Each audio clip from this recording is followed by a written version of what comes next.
Hola amigos televidentes, bienvenidos a Pulso Político en este domingo 19 de mayo.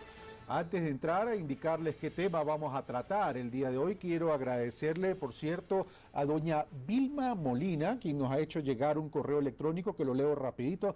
Felicitaciones por sus temas tratados. Soy una maestra jubilada y cuando ejercí la docencia cuidé mucho el lenguaje corporal. Debe tener cuidado a no caer en una mímica que le resta importancia a las entrevistas. Disculpe esta observación, ya que le resta valor a la entrevista. Atentamente, Vilma Molina Veloz, y pone el número de cédula. Doña Vilma, muchas gracias por su observación, la voy a tener muy en cuenta, ya que además usted coincide al 100% con mi esposa. Así y como en mi casa se hace lo que yo obedezco, así que le voy a hacer caso. Y también quiero agradecer a FedExport, a Felipe Rivadeneira, por habernos enviado esta publicación que dice Aciertos y desafíos del comercio exterior del Ecuador. Lo vamos a leer y vamos también a hacer llegar nuestros comentarios. Bueno, el día de hoy, ustedes saben, amigos televidentes, que el 24 de mayo, el presidente de la República, Rafael Correa Delgado, se posesiona por un nuevo periodo de 4 años y fundamentalmente en este nuevo periodo de 4 años, una vez posesionado el presidente Correa, es decir, una vez que inicie su nueva gestión en este periodo de 4 años, se tendrá que presentar ante el Consejo Nacional de Planificación el Plan de Desarrollo, o más conocido como Plan de Buen Vivir. El Consejo Nacional de Planificación tendrá hasta 90 días, una vez presentado el Plan del Buen Vivir, para su aprobación. ¿Por qué es importante el Plan del Buen Vivir? Porque a partir de ahí se van a estipular la hoja de ruta para el próximo periodo 2013-2017 y en consecuencia, a partir de esa hoja de ruta hay que establecer el nuevo presupuesto y recordemos que el presupuesto hoy en día se lo aprueba por el cuatrienio.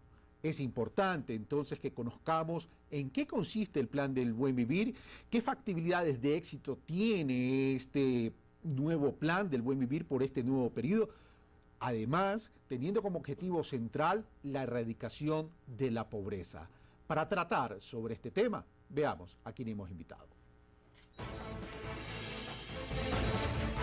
Fander Falconi, máster en Economía, doctor en Economía Ecológica y Gestión Ambiental, secretario nacional de Planificación y Desarrollo.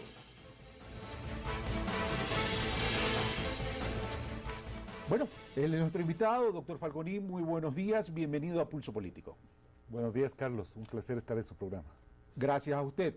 Bueno, lo invito a que veamos el reportaje que nos ha preparado la producción y al regresar comenzamos entonces con el desarrollo de este tema en la mesa de Pulso Político. Veamos. El Plan Nacional del Buen Vivir 2009-2013 es un instrumento del gobierno nacional cuyo fin primordial ha sido la articulación de las políticas públicas con la gestión y la inversión pública, y donde el ser humano se ha presentado como el centro de la atención de la política, a través de una redistribución más justa de la riqueza y el reconocimiento de los derechos de la sociedad y la naturaleza. Este plan ha implementado acciones importantes en el marco de las necesidades de un Estado democrático, solidario y sostenible, a través de objetivos enmarcados en la igualdad, la integración, el trabajo estable, el fortalecimiento de la identidad nacional y, en general, el mejoramiento de la calidad de vida de los ecuatorianos. El modelo económico del presidente Correa ha afectado seriamente, muy seriamente, a la estabilidad laboral. Se ha caracterizado por lanzar a la desocupación a miles de personas. Creo que hasta ahora hemos estado insertos en la misma matriz productiva y en el mismo estilo de convivencia social y de redistribución de la riqueza anterior, pero por supuesto mejorando los estándares y los parámetros de acceso ciudadano a temas vitales como la educación, la salud, la seguridad social. Y es que tener un ingreso digno, ambiente saludable donde los seres humanos puedan desarrollarse, donde exista creación de capacidades humanas con un sistema de educación y salud adecuado, en armonía con un medio ambiente que debe ser respetado y preservado, engloba la teoría del buen vivir, que se mantiene presente en la Constitución ecuatoriana como un principio movilizador de cohesión. Frente a esto existen algunas posturas. Me parece que estamos en alguna parte de este proceso de transición, no sé si al medio o al final, hacia la posibilidad de modificar la matriz productiva. No se ve un plan adecuado de inserción al aparato productivo, precisamente porque no existe el aparato productivo privado. Hoy por hoy se deben fortalecer las acciones. Por ello, la necesidad de un nuevo plan para los próximos 4 años, cimentado a través del diálogo y construcción colectiva. El nuevo plan retoma la estructura de 12 proyectos del plan actual y los ha ajustado en funciones de las prioridades para el nuevo periodo de gobierno.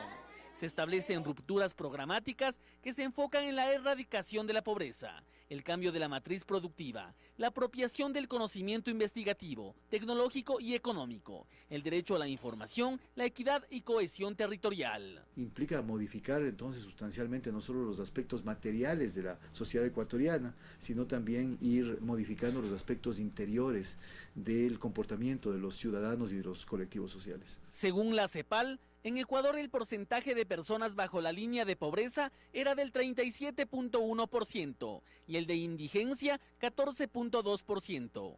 En el 2011 esto se redujo a 32.4% y 10.1% respectivamente. Asimismo, según las Emplades, entre el año 2006 y 2012, más de 1 millón de ecuatorianos dejaron de ser pobres en el país. El proceso venidero de este nuevo plan, dicen, es un cambio marcado por desafíos donde el objetivo será avanzar en la reducción de las cifras que aún sostienen que la pobreza persiste en nuestro país. El nuevo plan de desarrollo 2013-2017 está listo y, afirman los entendidos, preservará lo ganado en los más de 4 años de gobierno para continuar con el acercamiento al buen vivir, a través de la diversificación de la especialización y el fortalecimiento de la ciencia y tecnología, con ejes transversales que permitirán al país pasar del sostenimiento de una economía de productos primarios hacia recursos infinitos como el conocimiento. Pulso Político, Javier Rosero. Gracias, Javier Rosero, por el reportaje. Bueno, vamos directamente entonces con el señor secretario nacional de Planificación y Desarrollo, Fander Falconi. Fander Falconi, Daniel Granda, politólogo de la Universidad Central, dice que no se ve un plan, dice hay un desempleo, no hay un plan que permita reinsertar a esa población desempleada en el sector productivo. Por otro lado, Hernán Reyes dice, el proceso ha iniciado, no sabemos si estamos en la mitad, estamos al inicio, pero lo cierto es que, que el proceso se ha iniciado. Doctor Falconi, señor secretario, usted tiene 3 minutos para hacer un resumen sobre el plan del buen vivir y entramos entonces al análisis. Por favor. Gracias, Carlos. No hay viento favorable para quien no conozca claramente cuál es el rumbo deseado. Eso ya lo decía Séneca hace casi 2000 años. Lo que hace fundamentalmente el Plan Nacional para el Buen Vivir 2013-2017 es establecer una clara hoja de ruta. Una hoja de ruta sobre la cual el país va a caminar. Los principales objetivos alrededor del plan está en alcanzar ese ideal que es el socialismo del buen vivir. El socialismo del buen vivir no es una teoría, no es un concepto, es una ilusión movilizadora, tiene que ver mucho con nuestra propia identidad, con nuestras realizaciones como seres humanos que deseamos vivir en un aire limpio, tener alimentos saludables, tener la posibilidad de generar una convivencia entre nosotros, entre iguales, tener oportunidades para lograr mejores libertades y funcionamientos en sociedades democráticas. Ese es el ansia del buen vivir, que finalmente es una ilusión movilizadora. El Plan Nacional para el Buen Vivir está asentado sobre objetivos que son intersectoriales, es decir, no entramos por objetivos clásicos sectoriales como educación, salud, sino sobre grandes objetivos nacionales, por ejemplo, erradicar la pobreza, por ejemplo, lograr un cambio en la matriz productiva, lograr una inserción inteligente en los mercados globales, contar con un medio ambiente sano, lograr esa inclusión deseada de una sociedad que tiene que realizarse en forma concreta. Y aquí viene otro elemento fundamental de visión del plan. El plan no es solo un cúmulo de acumulados de sueños, de históricos, de objetivos, de planteamientos retóricos o teóricos, sino que tiene necesariamente que cristalizarse en un momento determinado, en los siguientes 4 años de gobierno. En ese sentido, bajo una lógica de planificación, tiene que tener objetivos, metas, indicadores de seguimientos, pero tiene que ser tan útil y tan práctico como un mapa. es decir, que nos guíe en forma clara, en forma precisa, hacia dónde nosotros queremos terminar en el año 2017. Para eso hay un conjunto de sostenimientos programáticos. Nosotros no partimos de cero, partimos de un programa de gobierno que fue ratificado en las urnas del 17 de febrero de este año, cuando el presidente Rafael Correa obtuvo mayoritariamente una votación popular con más del 57% de los votos. Tenemos la experiencia de haber realizado 2 planes nacionales para el buen vivir o planes nacionales para el desarrollo, uno en el año 2007, otro en el año 2009, con lo cual ya podemos sentar las bases de la planificación en forma mucho más exacta. Y lo que es más importante, y con eso quisiera terminar, Carlos, el plan genera una viabilidad en términos macroeconómicos y ubica con precisión un elemento nuevo que para nosotros es fundamental en esta nueva planificación, la acción en el territorio. Es decir, esta idea de que los frutos del desarrollo, los frutos de la equidad, los frutos de la inclusión deben traducirse en temas territoriales concretos, en mejoras concretas para la población que habita en los distintos lugares de nuestra patria. Señor secretario, usted ha dicho algo que es importante y dijo, no solamente es cuestión de crear un imaginario de movilización en términos de desarrollo, sino también de tener objetivos claros, acciones claras en este último comentario suyo, acciones en el territorio, lo cual significa que esos objetivos no pueden ser meros enunciados, sino que tienen que haber metodología para poder tangibilizar los resultados al final de los 4 años y a medida que van transcurriendo los 4 años. Pero la ilusión se debe transformar en realidad. Ahora, uno de los principales metas que debe tener el plan, como lo ha dicho el presidente de la República, lo ha dicho usted de un sinnúmero de ocasiones y lo establece en los planes anteriores y lo establece la Constitución de Montecristi, es disminuir la desigualdad y llegar algún día a erradicar la pobreza. Pero, sin embargo, de aquello hay algunas críticas que se les da de parte de ciertos sectores o gremios, como por ejemplo la Cámara de Comercio de Guayaquil por parte del doctor Eduardo Peña. Ellos, en una publicación que realiza el diario Expreso el día viernes último, mencionan que la ocupación plena, el empleo pleno ha disminuido a pesar de que los indicadores dicen que la pobreza también ha disminuido. E indica que el subempleo ha subido. Y voy a citar algunos datos. Dice, el 45% de la población económicamente activa se dedica al subempleo según el INEC. Esto lo publica Diario Expreso. Luego, el sector comercial, bueno, esto no tiene importancia. La población económicamente activa del Ecuador sumó 4.524.000 personas, evidentemente, de los cuales 2.201.000 tuvieron ocupación plena, es decir, que cumplieron una jornada legal de trabajo y sus ingresos fueron superiores al salario mínimo unificado. Según el Instituto Nacional de Estadística y Censo, INEC, dice la publicación, 112.958 menos personas gozaron de un empleo con esas características. Estoy citando textualmente la publicación. Cito ahora a Eduardo Peña, abro comillas, se ha dicho que la tasa de desempleo ha disminuido, pero la realidad es que el subempleo ha aumentado. El 45% de la población económicamente activa está en ese sector, explica Eduardo Peña, presidente de la Cámara de Comercio de Guayaquil. Medidas, políticas y políticas económicas aplicadas por el actual gobierno han afectado principalmente a los empresarios dedicados al comercio, donde se ha detectado 128.000 menos puestos de trabajo.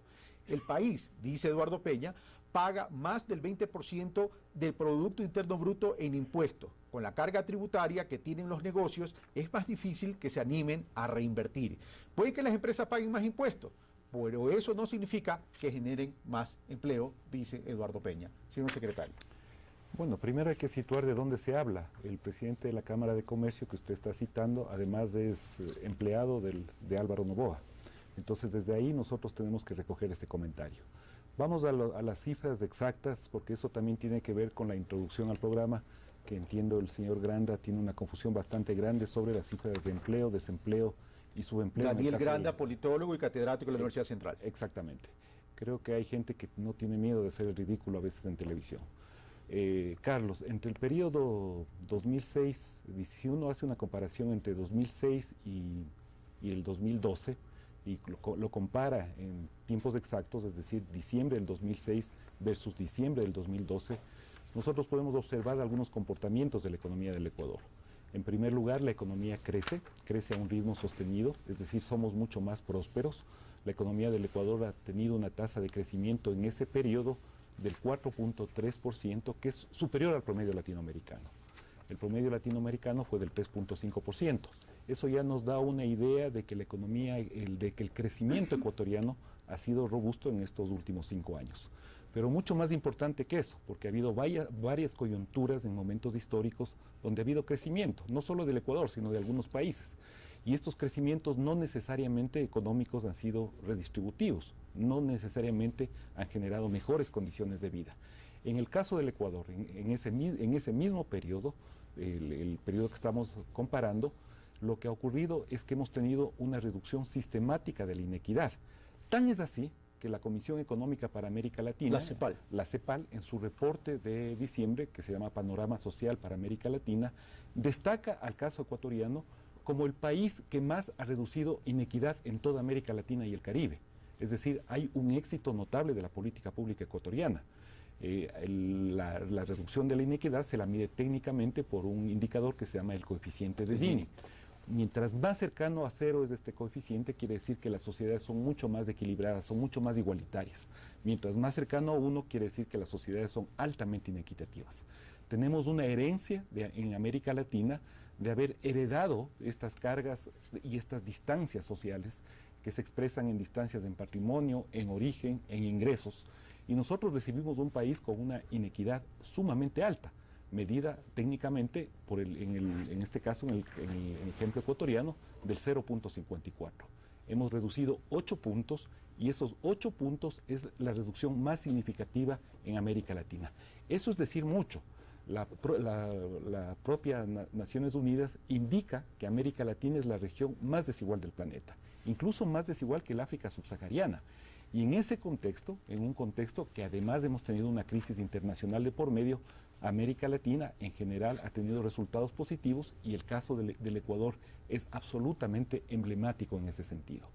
Ahora vamos hacia la dimensión de la pobreza, porque es otra característica de las brechas sociales y de las malas políticas públicas que experimentó la región durante la época neoliberal.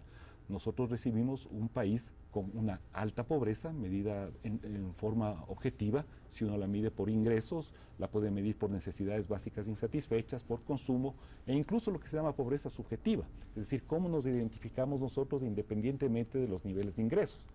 En el caso del Ecuador, el país ha reducido en 10 puntos la pobreza medida por ingresos.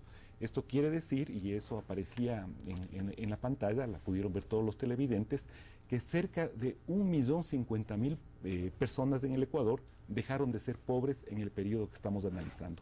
Diciembre del 2006, comparándole con diciembre del 2002. Hubo movilidad social. Y además hubo una movilidad ascendente. Hay un estudio, paradójicamente, del Banco Mundial. Yo no soy afín a las políticas del Banco Mundial, ni mucho menos. Creo que han causado una enorme destrucción este tipo de políticas de privatización, ajustes estructurales, aperturas indiscriminadas. Eso ya se vivió en el Asia durante los años 90. Nosotros lo experimentamos también en América Latina y estamos viendo el caso europeo. Cómo parecería que muchos de los países caen como una especie de castillo de naipes. Ya sucedió con Portugal, con Irlanda, con Grecia, con España, con Chipre, y recientemente nos acabamos de enterar que Francia ya tiene 2 trimestres consecutivos de recesión, o sea, técnicamente está en un estado de recesión. Y es justamente por la aplicación de este tipo de políticas, privatización, ajustes estructurales indiscriminados.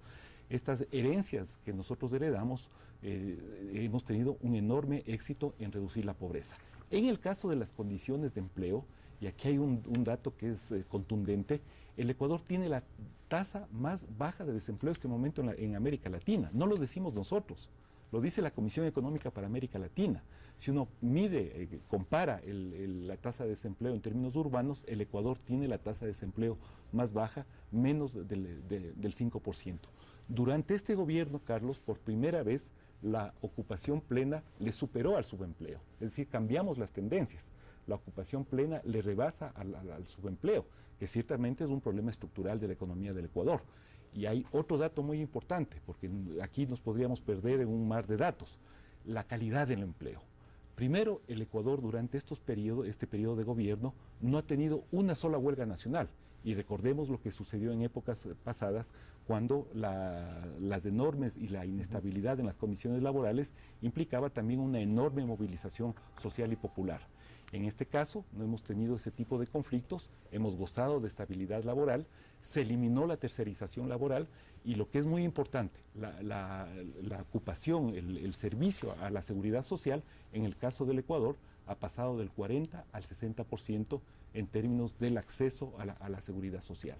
Es decir, todos estos elementos, Carlos, nos dan un panorama positivo, importante, y así lo están recogiendo los distintos organismos internacionales que mencionan al caso del Ecuador como un caso emblemático. No quería que se me escape la idea del Banco Mundial. ¿Por qué cité al Banco Mundial? Porque el Banco Mundial tiene un estudio que lo publicó recientemente sobre la movilidad de la clase media en América Latina y destaca que uno de los países donde más alta movilidad ha habido, es decir, donde mayor ascenso de lo que se llama la clase media medida por ingresos, ha sido justamente el caso del Ecuador. Entonces creo que los resultados son bastante contundentes para indicar que la estrategia de desarrollo que estamos siguiendo en el Ecuador es exitosa. Ahora, pero hay algunas personas que mencionan el tema subempleo como algo, como que fuera diciendo que es un problema estructural, ¿correcto? Dice, el empleo pleno, usted menciona, señor secretario, ha subido, la inequidad ha disminuido y hay una tendencia a seguirla disminuyendo, la alta pobreza se redujo en 10% y las condiciones de empleo han mejorado en el Ecuador, a tal punto que dice, el Ecuador tiene también la tasa de desempleo más baja de América Latina. Pero hay ciertos datos que también preocupan a nivel de América Latina y veamos cómo está Ecuador. Por ejemplo, la misma OIT, la Organización Internacional de Trabajo, hace poco, la directora regional de la Organización Internacional de Trabajo para América Latina y Caribe, Elizabeth Tinoco, menciona lo siguiente, dice, llamó este miércoles a los gobiernos a tomar medidas específicas para generar más y mejores puestos de trabajo para los jóvenes. Dice, Tinoco habló así tras conocerse el último informe mundial de la OIT sobre el empleo juvenil que indica que la tasa de desempleo global para que tienes entre 15 y 24 años es del 12.9% y la tendencia es a empeorar. Aunque América Latina y Caribe es una de las contadas regiones donde la tasa de desempleo juvenil no ha crecido en los 2 últimos años, el informe indica que los jóvenes no se han beneficiado plenamente de las mejoras laborales y sociales que se ha producido. Y dice, el desempleo juvenil es de 2.8 veces superiores a los adultos en la región. ¿Cómo está Ecuador en relación a este análisis de la OIT? Bueno, en general lo que menciona la OIT para el caso de América Latina tiene razón, es decir, hay brechas que persisten, hay brechas estructurales en la región, y el desempleo afecta en forma mayoritariamente, ciertamente, a los jóvenes, y si uno va desglosando las categorías en términos analíticos, afecta fundamentalmente a las mujeres jóvenes, y en el caso de América Latina afecta a las mujeres indígenas pobres fundamentalmente. Entonces sí, aquí hay un problema de estructura y evidentemente tiene que haber políticas de movilización social y tiene que haber construcción de capacidades humanas. ¿Cuáles son los elementos fundamentales para derrotar este mal que es el desempleo? Es decir, no tener una oportunidad laboral, una oportunidad de trabajo, no generar ingresos. Primero, generación de capacidades humanas, es decir, educación, salud, mejoramiento en la calidad laboral, mejoramiento en el clima laboral, inversiones que fomente tanto desde lo público como de lo privado, que generen un ambiente laboral adecuado. Crecimiento económico, el crecimiento económico afecta en los estudios empíricos que se ha hecho en general en América Latina, se demuestra que el crecimiento económico tiene características de generación de empleo, es decir, ya tenemos aquí una segunda condición, es decir, además de generación de capacidades, tener unos niveles de crecimiento adecuados. Y en el caso del Ecuador es exactamente lo que ha ocurrido en los últimos 5 años. Ha habido inversiones fuertes en el campo educativo, en el campo de la salud, ha habido un crecimiento robusto, es decir, un mejoramiento de los ingresos promedios de los ecuatorianos, y esto ha generado en una reducción sistemática de la tasa de desempleo. Ciertamente, si uno desglosa, encuentra algunas características como la que usted está notando. No me gusta hacer comparaciones odiosas, Carlos, pero también es importante ver lo que está pasando en este momento en Europa. En el caso de España, la tasa de desempleo en relación a la población económicamente activa está bordeando el 25%. No, eso es evidente, 25%. Eso está viendo una crisis. Y la tasa de empleo juvenil supera el 50%. Pero ¿cómo articular lo siguiente, señor secretario? A ver, usted ha mencionado, ha disminuido la inequidad.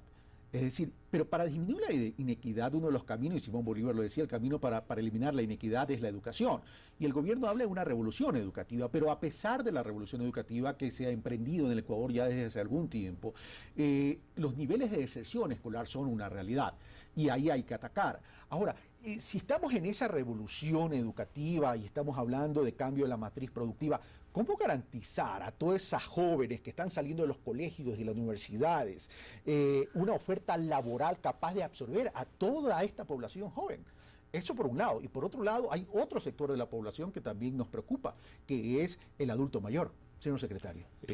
Carlos, yo creo que hay que ver en términos de tendencia lo que ha ocurrido en el Ecuador y también hacer un antes y un después, una línea divisoria de lo que teníamos en el país antes del 2007 y recuperar para los ecuatorianos lo que fue eso. Una época que estuvo marcada por la inestabilidad política, por un gobierno de la partidocracia, gobiernos que eran derrocados sucesivamente. En apenas una década hubo 7 gobiernos, políticas neoliberales que fueron un fracaso para América Latina. Así lo dicen los datos y los estudios serios. Es decir, hubo un retroceso en materia de generación de fuentes de trabajo, en materia de consecución de equidad. Entonces hay que valorar lo que ha sucedido en estos 5 años de gobierno, donde yo creo que se están haciendo las cosas en forma correcta, en forma adecuada. Ahora, evidentemente no quiere decir que se han derrotado todos los problemas estructurales, ni mucho menos. Mientras haya un solo pobre... No, es un proceso de 20 años, eso está claro. Mientras haya un solo pobre en nuestro país, nadie se puede sentir satisfecho. Es un imperativo moral de derrotar a la pobreza en el caso ecuatoriano. Y de hecho, eso es uno de los objetivos centrales del Plan Nacional para el Buen Vivir 2013-2017. Luego podemos acentuar un poco mejor los conceptos alrededor de los temas de matriz productiva. En el caso del Ecuador, en el tema de educación, hay varias tendencias que no las podemos dejar de desconocer. Primero, se han incrementado notablemente las coberturas. Estamos prácticamente a punto de universalizar la educación en el caso de la primaria. Ha aumentado la calidad y eficiencia en relación a la inversión pública, se ha más que triplicado la inversión en el campo de la educación y salud en términos reales, si uno hace un análisis comparativo. Hay mejoras de la eficiencia terminal, hay una mejor articulación entre el bachillerato y el sistema de educación superior. Ha habido una enorme voluntad política y un esfuerzo gubernamental de poner el cascabel al gato en los temas de educación superior. Eso se ha reflejado, uno, en una evaluación sistemática al sistema de educación superior, tanto universidades como politécnicas. Llevó al cierre de algunas universidades, justamente por su problema de calidad y excelencia. Hay todo un plan relacionado con generar las condiciones para darle la vuelta a la matriz productiva alrededor del sostenimiento en ciencia y tecnología. En la introducción al programa se lo decía bien, pasar de una economía que se sostiene en recursos finitos, agotables en el tiempo, petróleo y minerales fundamentalmente, que por definición cada unidad de uso implica inexorablemente su agotamiento en el tiempo, a una sociedad de la creatividad, del conocimiento y de la ciencia, que son los recursos infinitos. Eso no es solo un planteamiento retórico, unas bonitas palabras. Y ya en la práctica, la inversión en ciencia y tecnología, en este momento en el caso del Ecuador, se ha más que triplicado durante este gobierno. Entonces son elementos positivos que evidentemente implica acumulación en términos de condiciones de cambio. Ahora, señor secretario, uno de los principales objetivos que tiene el plan, y de acuerdo a la propia Constitución, tiene que ver con la equidad y cohesión territorial. Manuel Chiriboga tiene una opinión y una inquietud para usted. Veamos. Una de las dimensiones críticas del buen vivir en el país tiene que ver con las brechas rural-urbanas y territoriales. Si uno nace en las zonas rurales, tiene muchas más posibilidades de ser pobre, muchas menos oportunidades de desarrollarse plenamente. Lo mismo acontece con el lugar donde uno nace. No es lo mismo nacer en Quito que en Espíndola, en la provincia de Loja, o en San Lorenzo, en Esmeraldas. Cerrar estas brechas en el buen vivir, tanto rural como urbanas, como territoriales, me parece que es algo que el plan del buen vivir tiene como objetivo. Sin embargo, la evidencia parece señalar que no estamos avanzando suficientemente rápido para cerrar esas brechas. De ahí que me pregunte y le pregunte a Van der Falconi, ¿qué es lo que falló? ¿Cuáles son las limitaciones que hubo en el plan para cerrar estas brechas? ¿Y qué es lo que aconsejaría hacer para el próximo periodo para enfrentar estas dimensiones espaciales de inequidad en el buen vivir? Gracias, Manuel Chiriboga. Voy donde el señor secretario Van der Falconi, no sin antes citar, de acuerdo a las estadísticas del INEC, en 1950 la población urbana era de 913.000 habitantes y la rural era de 2.288.000. Al 2010, de acuerdo a estos datos que tengo acá, la población urbana es de 9 millones en cifras cerradas versus la población rural de 5.392.000. Señor secretario. Efectivamente, cambiaron notablemente las tendencias. Tenemos poblaciones que son mucho más urbanas en general en América Latina y en general en el mundo. Y aquí entra otro tema que es importante antes de contestarle las inquietudes que tiene Manuel Chiriboga. Cuando uno mide los impactos, digamos, justamente en el territorio para ir acentuando los elementos ahí, creo que hay que tener en cuenta al menos 3 variables fundamentales. Los impactos se miden, uno, por los niveles demográficos, los elementos poblacionales, el uso de la tecnología es el segundo, y evidentemente los niveles de consumo. O sea, estos 3 elementos conjugados dan cuenta de los distintos impactos de una sociedad concretamente en el territorio. Podemos tener tasas de crecimiento demográficos o poblaciones que son muy bajas, como el caso relativo, digamos, de los Estados Unidos en relación a China. Los Estados Unidos tienen una población de 300 millones versus China que supera los 1.300 millones de habitantes, pero el promedio de consumo de los norteamericanos es mucho más alto que el de los chinos, por lo tanto sus impactos ambientales o territoriales pueden ser mayores. Creo que hay que tomar en cuenta estas 3 variables y otro elemento fundamental cuando hablamos de demografía, que tiene que ver con las tasas de crecimiento. Las tasas de crecimiento en general en el mundo, y también esa es una tendencia para el caso ecuatoriano, disminuyen en términos de su crecimiento poblacional. En los años 50, 60 había crecimientos en algunas regiones de nuestro país que superaban incluso el 10%. Ahora tenemos una tasa promedio del 1.9% y la planificación tiene que sostenerse en este tipo de tendencias. Efectivamente, en el caso del plan, nosotros tomamos en la construcción de la visión de largo plazo que está inmersa en el Plan Nacional para el Buen Vivir 2013-2017, el elemento poblacional es una variable sumamente importante. En el caso concreto ya de la pregunta de Manuel Chiriboga, ciertamente tenemos un problema de brechas territoriales, urbanos-rurales, que se han ido disminuyendo y hay toda una tendencia y una aplicación bastante fuerte y una entrada que yo diría que ese es uno de los atributos de esta nueva planificación y del nuevo plan, de hacer una entrada sumamente al territorio, bajo 2 mecanismos muy concretos. Uno es ir cerrando paulatinamente los déficits de servicios y de acceso a los servicios básicos que tiene la población ecuatoriana, agua potable, alcantarillado, etcétera. El otro elemento fundamental es a través de una nueva institucionalidad y de una nueva fortaleza en el territorio a través de los distritos y circuitos, con lo cual vamos a tener un mejor nivel de eficiencia en la política pública. Y por primera vez en este plan vamos a tener metas concretas en el tema territorial. Aquí hay un elemento fundamental y creo que Manuel no debería desconocer eso cuando introduce la pregunta. Aquí hay un elemento importantísimo que es la corresponsabilidad. Es decir, la política pública no solo puede ser pensada desde lo que hace el Ejecutivo, aquí también hay actores locales. Aquí hay actores locales. Y le doy un ejemplo bastante concreto, Carlos. Si nosotros, como sociedad ecuatoriana, cerramos la brecha en agua potable y alcantarillado, que son elementos fundamentales, y eso es una tarea de los municipios, proveer agua potable y alcantarillado. Si nosotros cerramos esas 2 brechas, es decir, si tendríamos una cobertura al 100% de agua potable y alcantarillado, la pobreza medida por necesidades básicas insatisfechas caería en 20 puntos.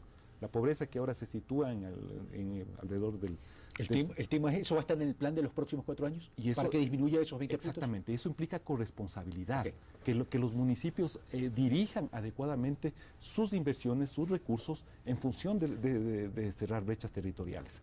Entonces, aquí hay un elemento de corresponsabilidad que tiene que ser aplicado en una visión de planificación y una construcción del buen vivir. Gracias, señor secretario. Nos vamos a quedar ahí y vamos a regresar con una reflexión. ¿Cómo evitar la urbanización de lo rural? Que también es un tema importante porque tiene que ver con la mejora de la agricultura como política y estrategia de Estado, y también cómo mejorar la agroindustria en el país como parte de este elemento de desarrollo del país. Venimos de inmediato.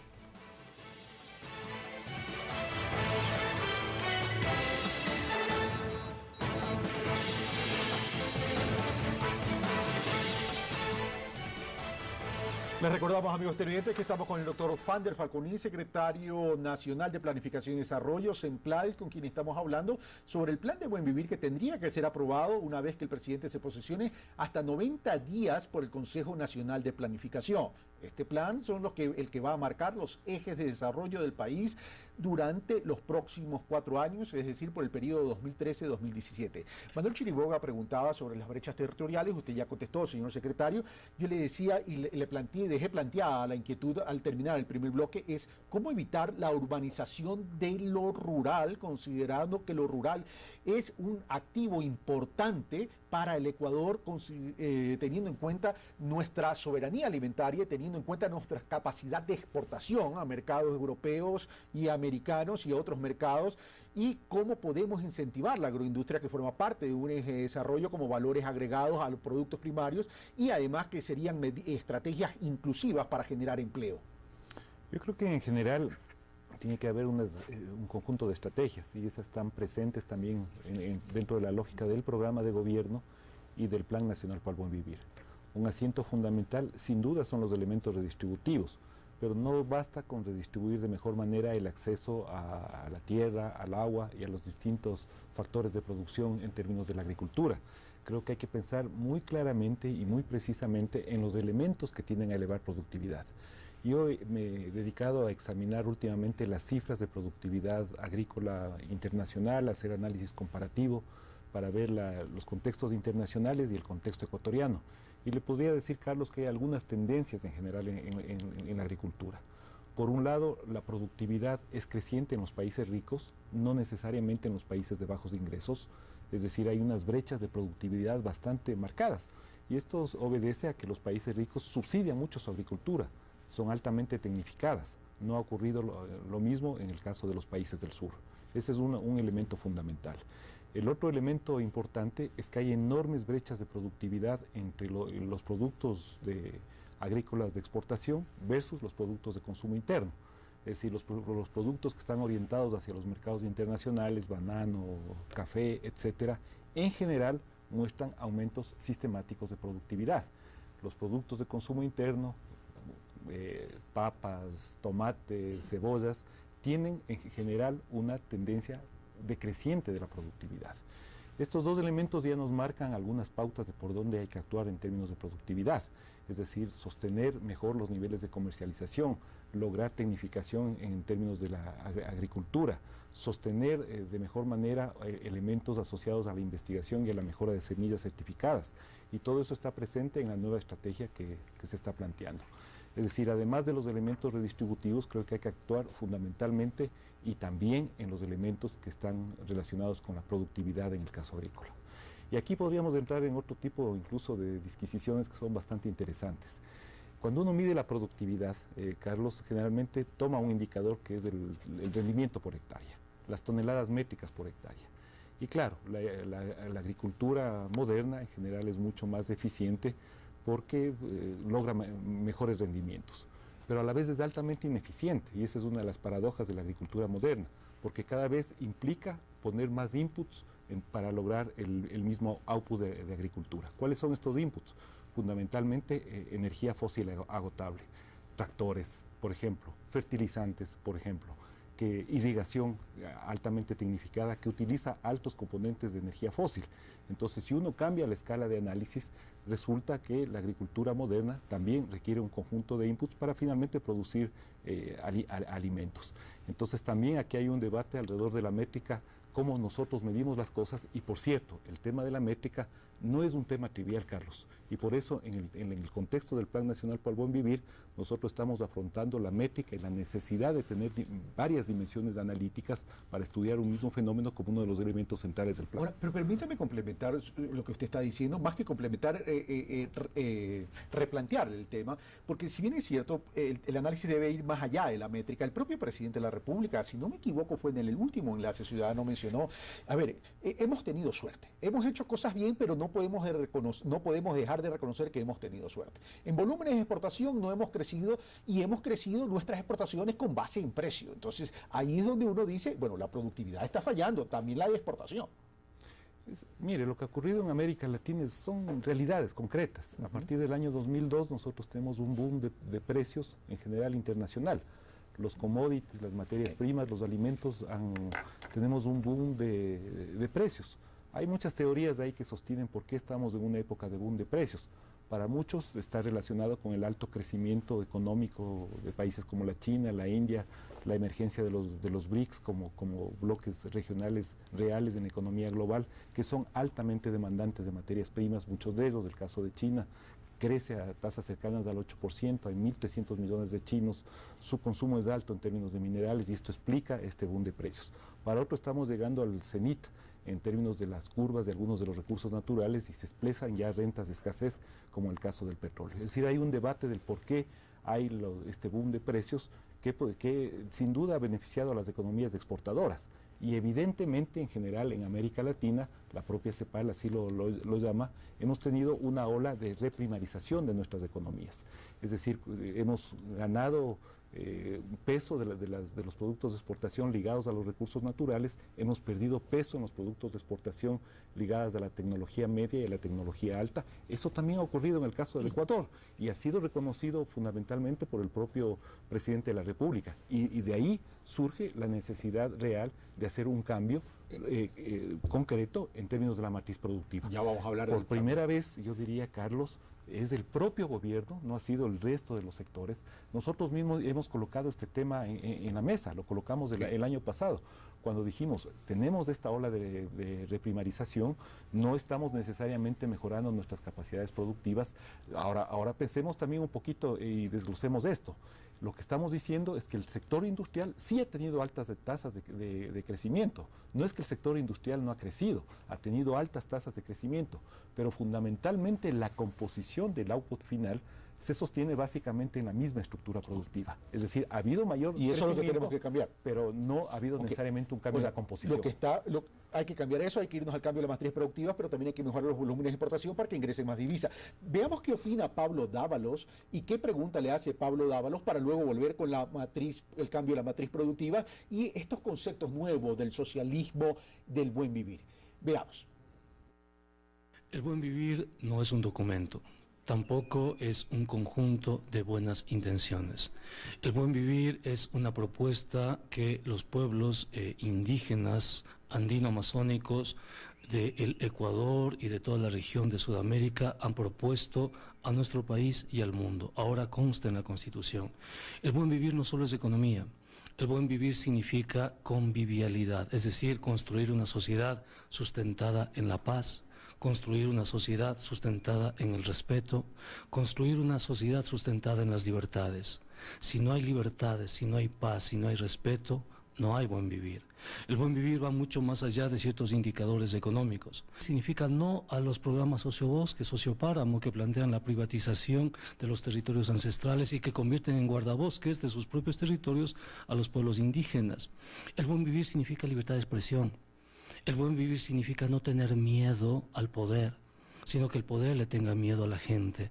Por eso, cuando se está discutiendo un nuevo plan de buen vivir, sería conveniente preguntarles a las autoridades si han considerado pertinente incorporar a este plan lo más fundamental, lo más importante, la libertad.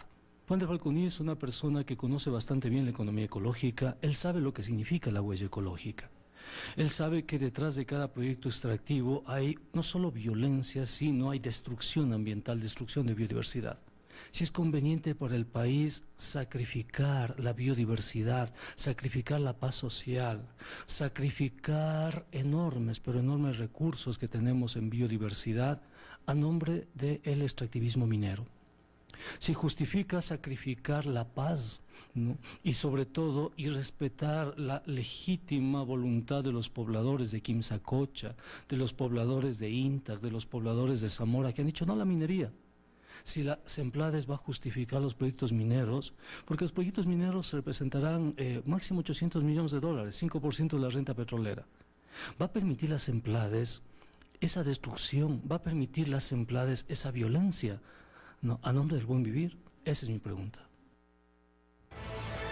Gracias, economista. Gracias, economista Pablo Dávalos. Su respuesta, señor secretario.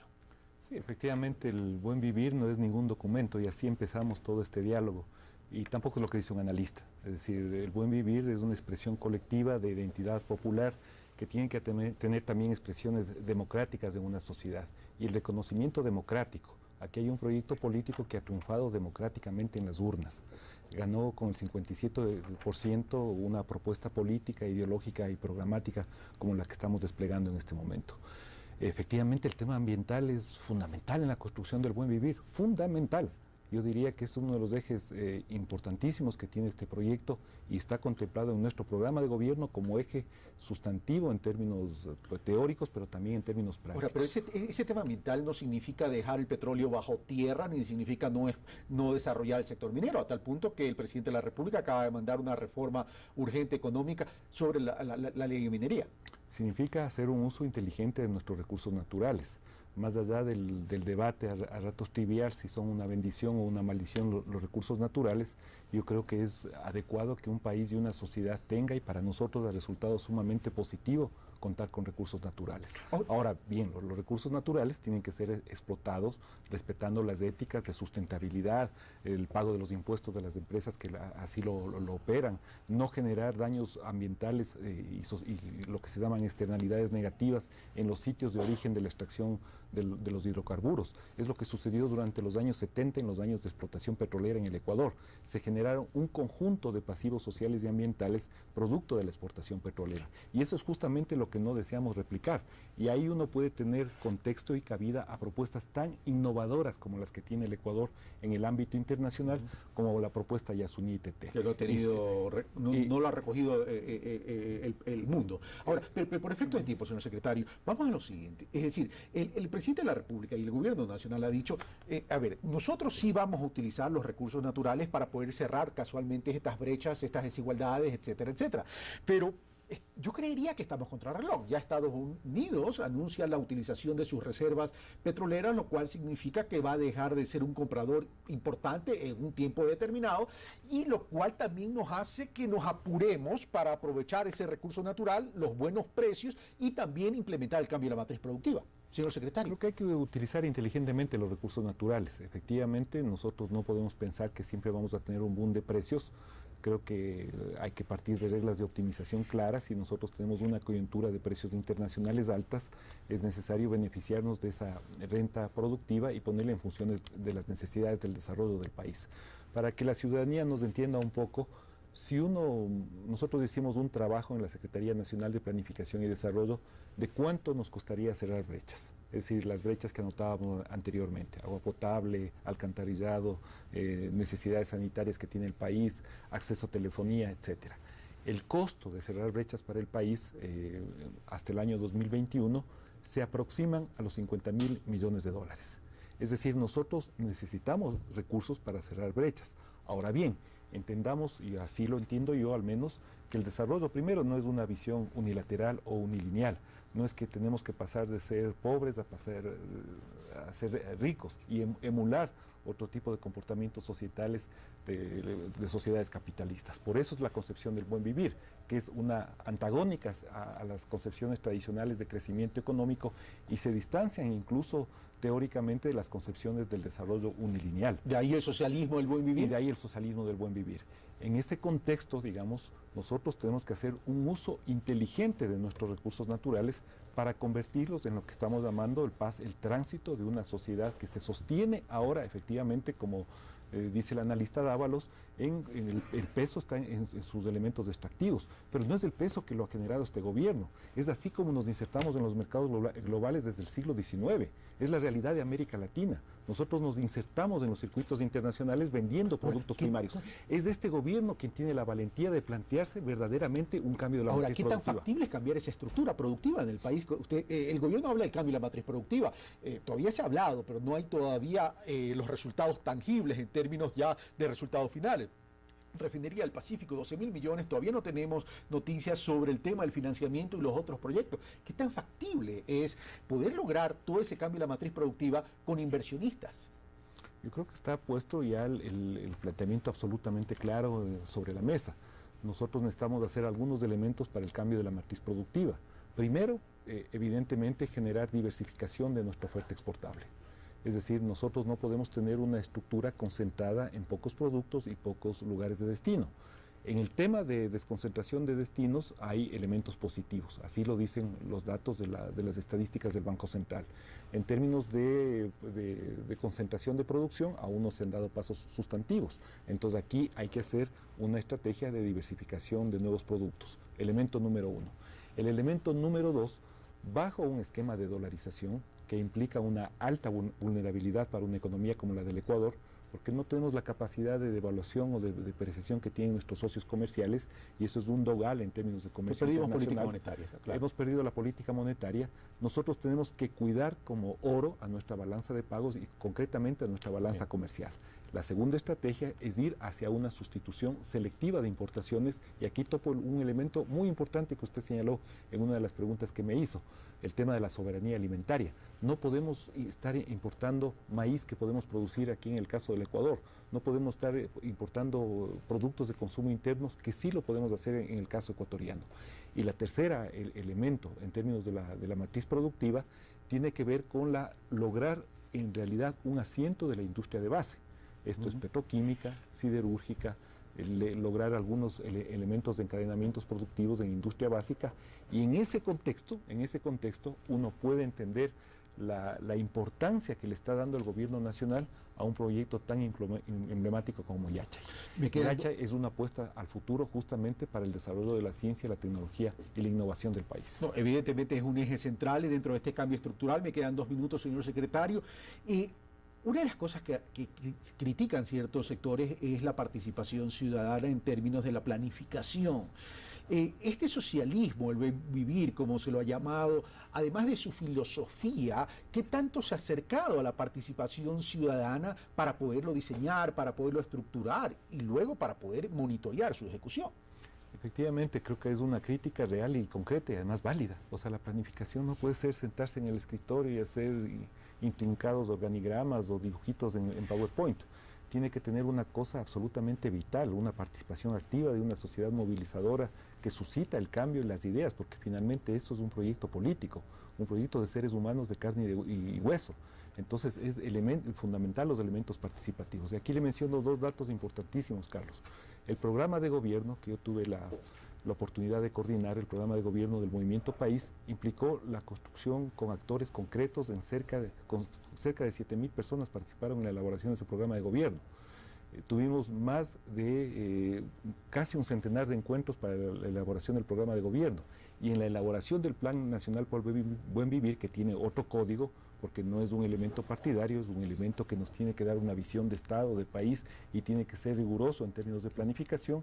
Nosotros hemos tenido una participación de casi 7.000 personas en más de 200 mesas de trabajo, y recientemente en Montecristi tuvimos por primera vez una asamblea plurinacional e intercultural para fortalecer los elementos programáticos de este plan. Gracias, señor secretario. El tiempo se nos ha ido. Muchas gracias por estar con nosotros y por darnos a conocer los ejes de este plan de Buen Vivir, que tendrá que aprobarlo el presidente y luego ir al Consejo Nacional de Planificación. Gracias, señor secretario. Y el próximo domingo estaremos en vivo y en directo analizando el discurso del señor presidente de la República. Recordemos que él se posiciona el 24 de mayo y tendremos en esta mesa a Mauricio Dávalos, exministro de Finanzas, a Mauricio Pozos, exministro de Finanzas, economista Carlos Cortés, en su momento también fue exministro de Finanzas del país, y a Marco Aníbal Navas Leiva para analizar el discurso desde lo económico del presidente de la República del Ecuador. Un fuerte abrazo, los espero el próximo domingo.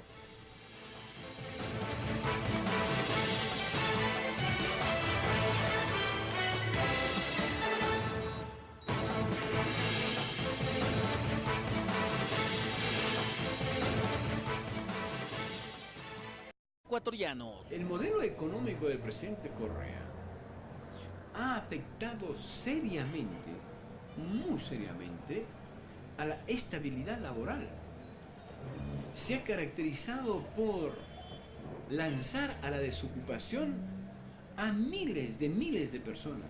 Creo que hasta ahora hemos estado insertos en la misma matriz productiva y en el mismo estilo de convivencia social y de redistribución de la riqueza anterior, pero por supuesto mejorando los estándares y los parámetros de acceso ciudadano a temas vitales como la educación, la salud, la seguridad social. Y es que tener un ingreso digno, ambiente saludable donde los seres humanos puedan desarrollarse, donde exista creación de capacidades humanas con un sistema de educación y salud adecuado, en armonía con un medio ambiente que debe ser respetado y preservado, engloba la teoría del buen vivir, que se mantiene presente en la Constitución ecuatoriana como un principio movilizador de cohesión. Frente a esto existen algunas posturas. Me parece que estamos en alguna parte de este proceso de transición, no sé si al medio o al final, hacia la posibilidad de modificar la matriz productiva. No se ve un plan adecuado de inserción al aparato productivo, precisamente porque no existe el aparato productivo privado. Hoy por hoy se deben fortalecer las acciones. Por ello, la necesidad de un nuevo plan para los próximos 4 años, cimentado a través del diálogo y construcción colectiva. El nuevo plan retoma la estructura de 12 proyectos del plan actual y los ha ajustado en funciones de las prioridades para el nuevo periodo de gobierno. Se establecen rupturas programáticas que se enfocan en la erradicación de la pobreza, el cambio de la matriz productiva, la apropiación del conocimiento investigativo, tecnológico y económico, el derecho a la información, la equidad y cohesión territorial. Implica modificar entonces sustancialmente no solo los aspectos materiales de la sociedad ecuatoriana. Buen vivir, porque a partir de ahí se van a estipular la hoja de ruta para el próximo periodo 2013-2017 y en consecuencia, a partir de esa hoja de ruta hay que establecer el nuevo presupuesto y recordemos que el presupuesto hoy en día se lo aprueba por el cuatrienio. Es importante entonces que conozcamos en qué consiste el plan del buen vivir, qué factibilidades de éxito tiene este nuevo plan del buen vivir por este nuevo periodo, además teniendo como objetivo central la erradicación de la pobreza. Para tratar sobre este tema, veamos a quién hemos invitado.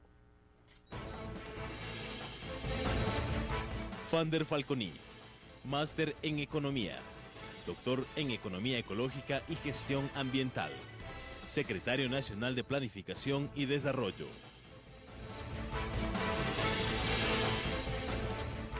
Bueno, él es nuestro invitado, doctor Falconi, muy buenos días, bienvenido a Pulso Político. Buenos días, Carlos, un placer estar en su programa. Gracias a usted. Bueno, lo invito a que veamos el reportaje que nos ha preparado la producción y al regresar comenzamos entonces con el desarrollo de este tema en la mesa de Pulso Político. Veamos.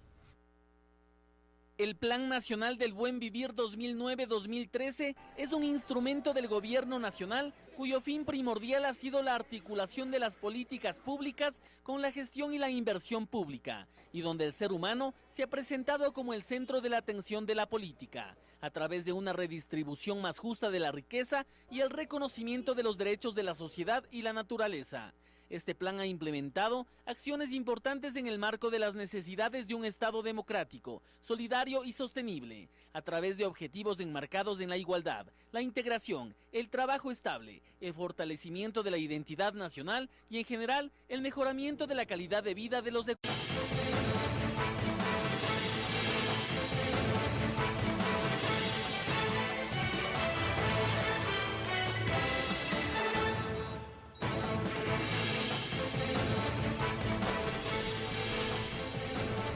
Hola amigos televidentes, bienvenidos a Pulso Político en este domingo 19 de mayo.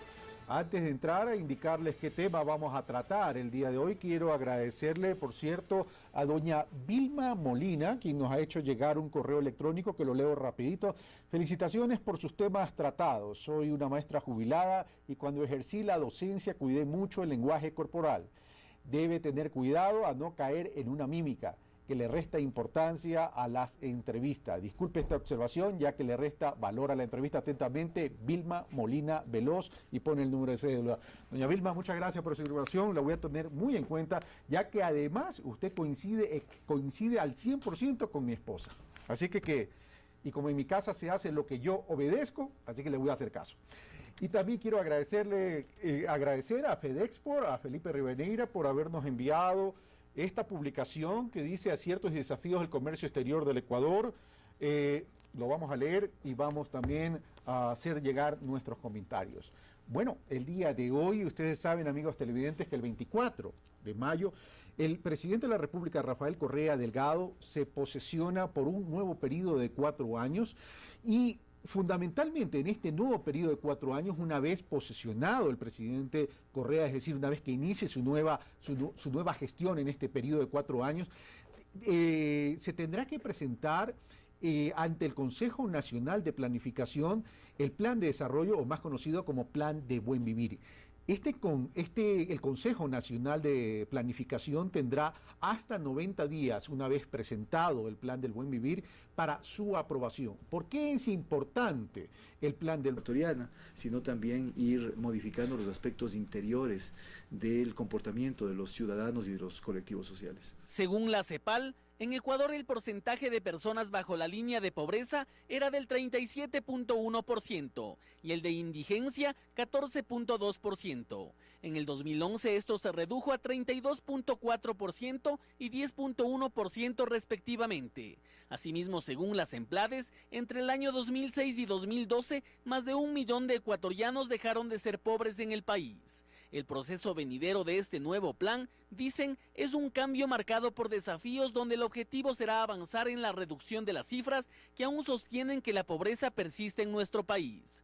El nuevo Plan de Desarrollo 2013-2017 está listo y, afirman los entendidos, preservará lo ganado en los más de 4 años de gobierno para continuar con el acercamiento al buen vivir, a través de la diversificación de la especialización y el fortalecimiento de la ciencia y tecnología, con ejes transversales que permitirán al país pasar del sostenimiento de una economía de productos primarios hacia recursos infinitos como el conocimiento. Pulso Político, Javier Rosero.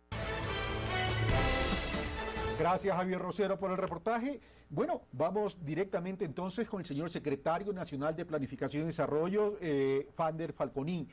Fander Falconi, Daniel Granda, politólogo de la Universidad Central, dice que no se ve un plan, dice hay un desempleo, no hay un plan que permita reinsertar a esa población desempleada en el sector productivo. Por otro lado, Hernán Reyes dice, el proceso ha iniciado, no sabemos si estamos en la mitad, estamos al inicio, pero lo cierto es que el proceso se ha iniciado.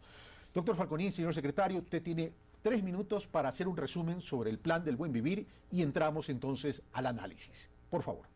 Gracias, Carlos. No hay viento favorable para quien no conozca claramente cuál es el rumbo deseado. Eso ya lo decía Séneca hace casi 2000 años. Lo que hace fundamentalmente el Plan Nacional para el Buen Vivir 2013-2017 es establecer una clara hoja de ruta. Una hoja de ruta sobre la cual el país va a caminar. Los principales objetivos alrededor del plan está en alcanzar ese ideal que es el socialismo del buen vivir.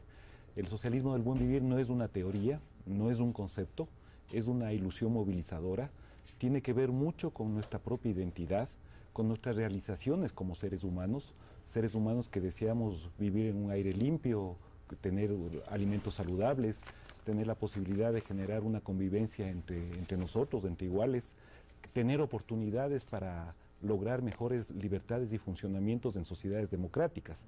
Ese es el ansia del buen vivir, que finalmente es una ilusión movilizadora. El Plan Nacional para el Buen Vivir está asentado sobre objetivos que son intersectoriales, es decir, no entramos por objetivos clásicos sectoriales como educación, salud, sino sobre grandes objetivos nacionales, por ejemplo, erradicar la pobreza, por ejemplo, lograr un cambio en la matriz productiva, lograr una inserción inteligente en los mercados globales, contar con un medio ambiente sano, lograr esa inclusión deseada de una sociedad que tiene que realizarse en forma concreta. Y aquí viene otro elemento fundamental de visión del plan. El plan no es solo un cúmulo de acumulados de sueños, de históricos, de objetivos, de planteamientos retóricos o teóricos, sino que tiene necesariamente que cristalizarse en un momento determinado, en los siguientes 4 años de gobierno. En ese sentido, bajo una lógica de planificación, tiene que tener objetivos, metas, indicadores de seguimientos, pero tiene que ser tan útil y tan práctico como un mapa. Es decir, que nos guíe en forma clara, en forma precisa, hacia dónde nosotros queremos terminar en el año 2017. Para eso hay un conjunto de sostenimientos programáticos